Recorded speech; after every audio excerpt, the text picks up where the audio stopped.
সব থেকে বেশি বেহায়া বদতমিজ নোংরা পীর যদি পান বাংলাদেশে পাবেন। আর বাংলাদেশের হাসিনা সরকার সব জিইয়ে রেখে দিয়েছে। শুধু ওর আপত্তি হলো ওলামায়ে দেওবন্দ, শুধু ওর আপত্তি হলো হাক্কানি ওলামাদের সাথে ওর শত্রুতা। আর বাকি যত বাতিল পীর যারা ইসলামকে কবর দিতেছে তার সাথে ওর আতাত খুব ভালো। যত জেলখানে পর্যন্ত আছে যত ওলামা সব হলো হাক্কানি ওলামা। আপনারা নেটে দেখছেন, সোশ্যাল মিডিয়ায় দেখছেন, তাদের সাথে সব সময় দ্বন্দ্ব হলো হাসিনার সরকারের। আর এদের সাথে কোনো দ্বন্দ্ব নাই।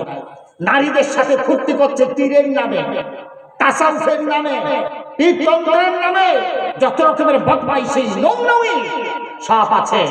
ওই যে একটা পীর যে বলল আমি আমি আল্লাহ দেখাবো, আল্লাহ দেখাবো, তো জেকের হবে আল্লাহ দেখাবার জেকের, যাকে ধরে